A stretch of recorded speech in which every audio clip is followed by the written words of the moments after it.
Hello and good morning everyone.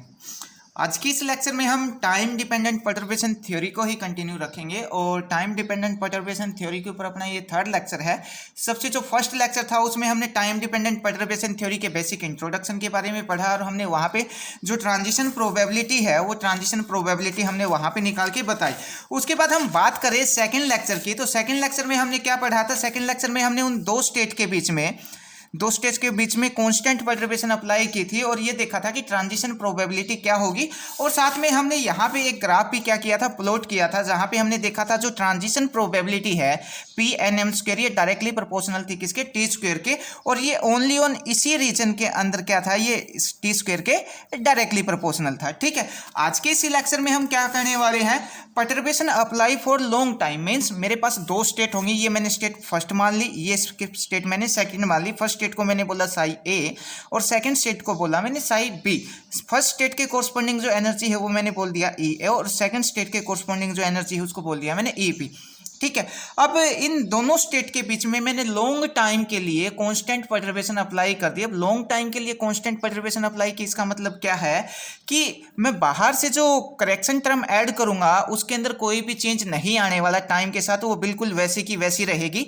ठीक है, और इससे जो पहले वाला लेक्चर था उसमें हमने क्या किया था, इन दोनों स्टेट के बीच में मैंने कांस्टेंट परटर्बेशन अप्लाई की थी V0, और ये जो V0 परटर्बेशन अप्लाई की थी ये स्मॉल इंटरवल ऑफ टाइम के लिए अप्लाई की थी। अब यहाँ पे जो टाइम पीरियड है उसको बढ़ा के हमने क्या कर दिया, इनफाइनाइट टाइम तक हम इन दोनों स्टेट के बीच में कांस्टेंट परटर्बेशन अप्लाई करेंगे। ठीक है, अब अगर हमने कांस्टेंट परटर्बेशन लॉन्ग टाइम के लिए अप्लाई किया है तो ट्रांजिशन तभी होगी जब स्टेट डीजनरेट होंगी। ठीक है, अब अगर ये दोनों स्टेट डीजनरेट हैं तभी ट्रांजिशन होगी। किस केस में, जब हमने जो परटर्बेशन है वो लॉन्ग टाइम के लिए अप्लाई कर रखा उस केस में। ठीक है, और डीजनरेट स्टेट के बीच में जब ट्रांजिशन होगी इसी को हम क्या बोलते हैं, फर्मी गोल्डन रूल बोलते हैं। डीजनरेट स्टेट का मतलब क्या है, ऐसी दो स्टेट जिनकी एनर्जी क्या हो, सेम हो। अगर इसकी एनर्जी भी क्या है, अगर मैं यहाँ पे लिख दूँ ई ए बराबर है किसके, ई बी के, तो तभी इन दोनों स्टेट के बीच में ट्रांजिशन होगी। किस केस में, जब मैं लॉन्ग टाइम के लिए परटर्बेशन यहाँ पे अप्लाई करूँगा। ठीक है,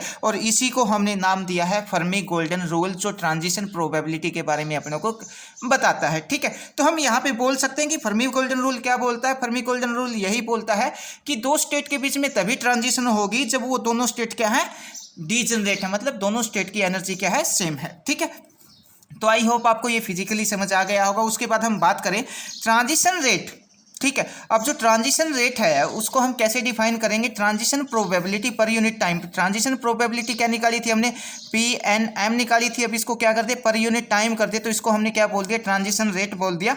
और ट्रांजिशन रेट को हमने किससे डिनोट किया है, R(n)m से। ठीक है, R(n)m बोले तो ये जो स्टेट है इसको मैंने n बोल दिया और ये वाली जो स्टेट है इसको मैंने क्या बोल दिया, m बोल दिया। n से m में जाने की ट्रांजिशन रेट या फिर m से n में आने की ट्रांजिशन रेट। ठीक है, तो transition probability per unit time, transition probability क्या थी अपने पास, P(n)m थी, पर यूनिट टाइम किया तो डिवाइड बाय हमने क्या कर दिया, T कर दिया। ठीक है, अब जो P(n)m की वैल्यू थी वो अपने पास क्या थी, C(n)m के मोड का स्क्वायर। पहले वाले लेक्चर्स में हम ऑलरेडी ये बात डिस्कस कर चुके हैं। एक बात और बता देता हूँ मैं आपको यहाँ पे, अगर आप डायरेक्ट ये लेक्चर देख रहे हैं तो बिल्कुल भी आपको ये समझ आने वाला नहीं है। ठीक है, फिर तो रटने वाला काम हो जाएगा। आप इसको पहले फर्स्ट वाला लेक्चर देखिए जहाँ पे हमने जो टाइम डिपेंडेंट परटर्बेशन थ्योरी है उसके बेसिक इंट्रोडक्शन के बारे में पढ़ा था। फिर हमने जो परटर्बेशन है वो स्मॉल टाइम के लिए अप्लाई की थी, सेकंड लेक्चर वो है जहाँ पे हमने कांस्टेंट परटर्बेशन अप्लाई की थी। उसके बाद फिर ये थर्ड वाला लेक्चर देखिए, आपको बहुत अच्छे से समझ आएगा और आपकी जो नॉलेज है वो डेफिनेटली इंक्रीज होगी और एग्जाम में भी आप इसको बहुत अच्छे से लिख के आ पाएंगे। ठीक है, तो उसके बाद जो P(n)m है, P(n)m की वैल्यू क्या थी, C(n)m के मोड का स्क्वायर कर देता हूँ तो वो किसकी वैल्यू आती है अपने पास, P(n)m की वैल्यू आती है। इसको मैं क्या कर दूँ, पर यूनिट टाइम कर दूँ। अब C(n)m की वैल्यू हमने निकाल रखी है पहले वाले लेक्चर्स के अंदर, तो यहाँ पे क्या आ जाएगा, V(n)m। अब V क्या है अपने पास, हमने यहाँ पे जो परटर्बेशन अप्लाई की है वो V0 अप्लाई की थी। ठीक है, एक्चुअली क्या था अपने पास, जो C(n)m की हमने जो वैल्यू निकाली थी, पीछे मैं आपको दिखा देता हूँ C(n)m की वैल्यू हमने कहाँ पे निकाली थी,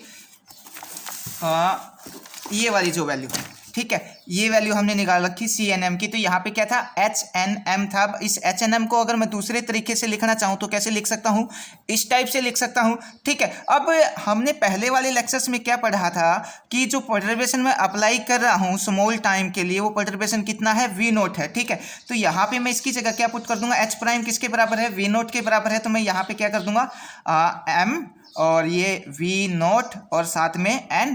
ठीक है, अब इसको मैं क्या लिख सकता हूँ, इसको लिख सकता हूँ VNM।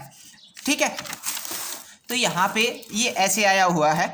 ठीक, divide by h² t sine square omega t by 2 divide by omega by 2 और इस कंप्लीट का स्क्वायर और t का स्क्वायर। ठीक है, नेक्स्ट स्टेप में हम क्या करते हैं, इस t से एक t को कैंसिल कर देते हैं और ये वाली जो इक्वेशन है इसको पाई से मल्टीप्लाई कर देते हैं और पाई से डिवाइड कर देते हैं। तो पाई से मल्टीप्लाई और पाई से डिवाइड करने के बाद अपने पास ये वाली इक्वेशन आ जाएगी।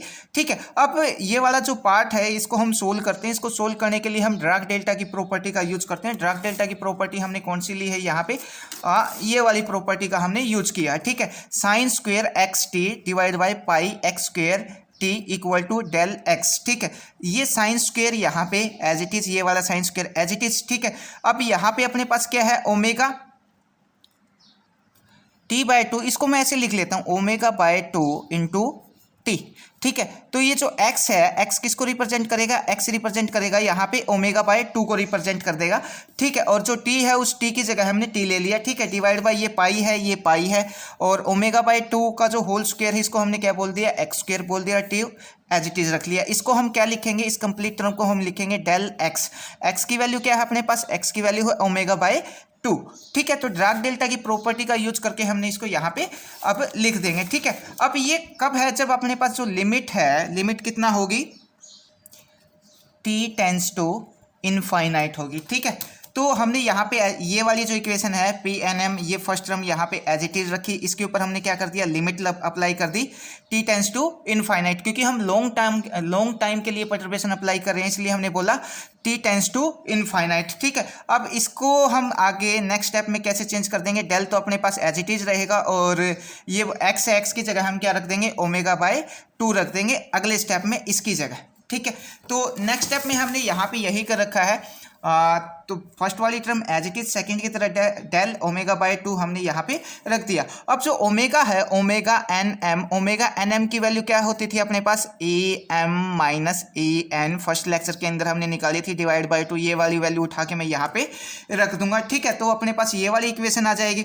ठीक, अब ये अब फिर से किसका यूज करेंगे, ड्राग डेल्टा की प्रॉपर्टी का यूज करेंगे। ड्राग डेल्टा की प्रॉपर्टी क्या बोलती है, डेल के एक्स इक्वल टू 1 बाय के इंटू डेल एक्स। ठीक है, अब इस प्रॉपर्टी का यूज करके इसको हम कैसे लिख देंगे, इसको हमने इस टाइप से यहाँ पे लिख दिया। ठीक है, 1 बाय 2 एच कट।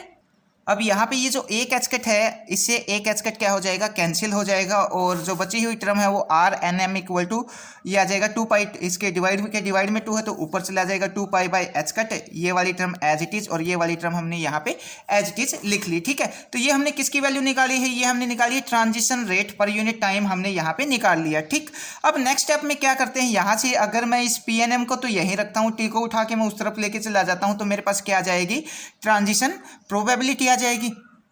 तो नेक्स्ट में हमने यहाँ पे ट्रांजिशन प्रोबेबिलिटी निकाल रखी है, तो इस टी को उठा के मैं उस तरफ लेके जाऊंगा तो PNM की वैल्यू आ जाएगी। PNM हमने यहाँ पे एज इट इज रखा, RNM की वैल्यू मेरे पास है ये, इनटू में उसके क्या कर दिया हमने, टी कर दिया।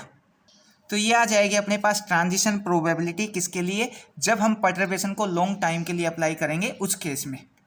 अब यहाँ पे अगर EM नॉट इक्वल टू क्या है, EN है, तो ये वाली इसकी जो वैल्यू है वो कितना हो जाएगी, 0 हो जाएगी। ठीक है, और जब EM इक्वल टू क्या है अपने पास, EN है, इसकी वैल्यू इस केस में कितना हो जाएगी, इनफाइनाइट हो जाएगी।